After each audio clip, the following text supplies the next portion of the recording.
Hey guys, I am KD and you are watching KD study point.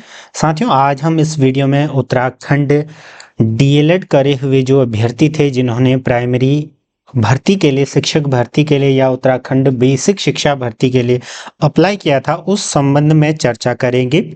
कितने आवेदन हैं, result कब तक आएगा, क्या आपका जो रेशियो रहेगा पदों के अनुपातन में, ठीक है, उस पर चर्चा करेंगे। बाकी जो लोग डीएलएड करना चाहते हैं वो भी इस वीडियो को देख सकते हैं ताकि आपको आने वाले फ्यूचर में ये पता लग पाए कि यहाँ पर कंपटीशन का लेवल कितना है, क्या चीज़ें हैं, ठीक, कंपैरेटिवली बीएड के। तो देखिए, तो हाल फिलहाल में ही आपने देखा होगा उत्तराखंड के जो शिक्षक भर्ती थी प्राइमरी 1 से लेकर 5 तक के लिए, वहां पर आवेदन पत्र मांगे गए थे और उनकी काउंसलिंग वगैरह। तो इस बार थोड़ा सा बदलाव क्या है उस पर चर्चा करेंगे।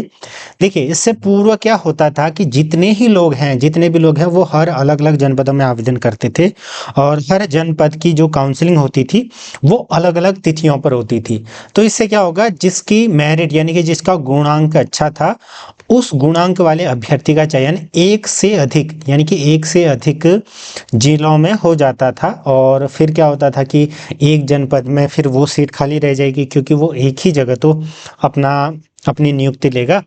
तो इसको कम करने के लिए इन्होंने क्या करा इस बार कि एक ही दिन इन्होंने काउंसलिंग निर्धारित कर दी, ठीक।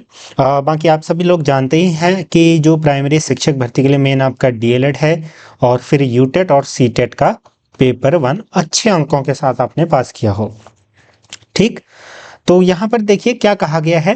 अभी हम थोड़ा सा कैलकुलेशन का प्रयोग भी करेंगे कि कितना आपका, कितने पदों की सापेक्ष कितने लोग हैं, क्या चीज़ें हैं। देखिए, सरकारी प्राइमरी स्कूलों के ये 1670 पदों के लिए जो काउंसलिंग यहाँ पर आयोजित की गई थी वो सोमवार को आपकी काउंसलिंग आयोजित की गई थी।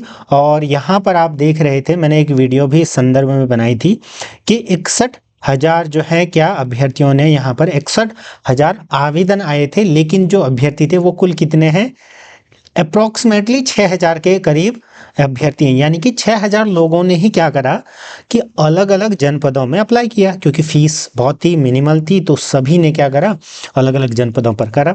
इससे क्या था कि इनको ऐसा ही लगा था कि इस वर्ष भी पिछले बार की तरह अलग अलग डेट में काउंसलिंग होगी अलग अलग जनपदों की, तो जहां भी मेरिट कम जाएगी भाई मेरा चयन हो जाएगा।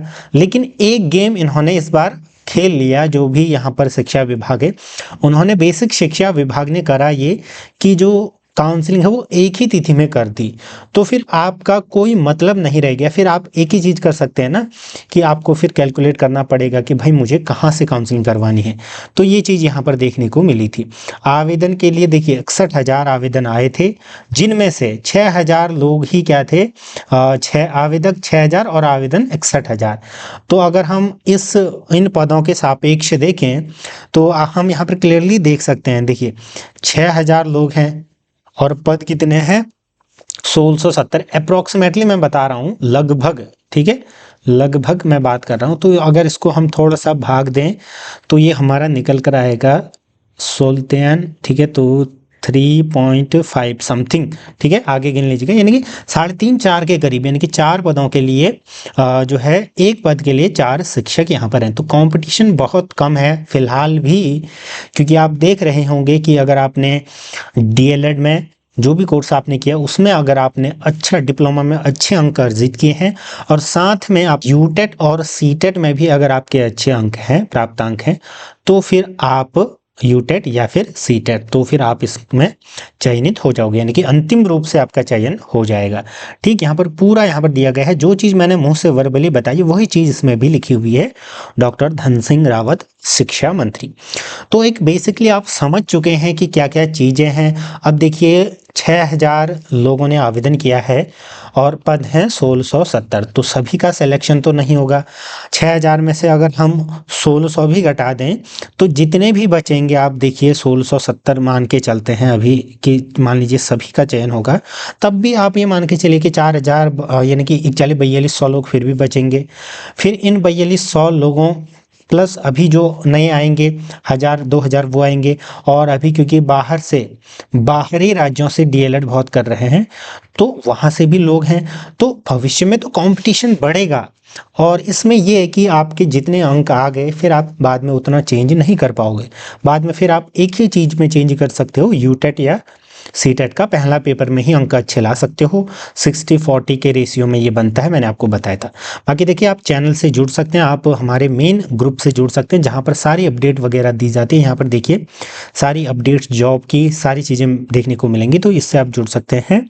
बाकी चैनल पर क्या क्या मिलता है आपको, Uttarakhand BEd CTET UTET DElEd और जो भी जॉब्स आती हैं, रीजनिंग बेसिक, यानी कि बेसिकली जो भी आपके एग्जामिनेशन है जॉब पॉइंट ऑफ व्यू से, एग्जाम पॉइंट ऑफ व्यू से, उन सभी से रिलेटेड कंटेंट देखने को मिलता है। ठीक, तो ये चीज़ें। बाकी अब बीएड वर्सेस डीएलएड की तरफ अगर देखें तो बीएड और डीएलएड की तरफ देखें तो हालांकि अभी भी कंपटीशन जो है डीएलएड में बेहद कम है, मिनिमल है, नाम मात्र है, लेकिन अब भविष्य में कैसी चीज़ें होंगी वो तो डिपेंड करेगा। बाकी इसका रिजल्ट जैसा कि मैंने बताया, क्योंकि समय तो लगता ही है, तो 1-1.5 महीने तक तो आपको वेट करना ही पड़ेगा। आप जानते हैं उत्तराखंड में कोई ऐसी भर्ती नहीं है जो समय पर हो जाए। ठीक, अभी हो सकता है कि बहुत सारा जो कोर्ट कचहरी वाला मामला भी आया या अन्य चीज़ें भी आई, बट फिर भी देखिए हम अच्छे के लिए, होप फॉर द बेस्ट कहते हैं, तो उसी को हम देख करके वेट करेंगे। बाकी देखिए जिनका गुणांक ठीक है तो उनका चयन तो यहाँ पर अंतिम रूप से लगभग हो जाएगा। ये डिपेंड करेगा कि आपने किस जनपद में काउंसलिंग करवा रखी।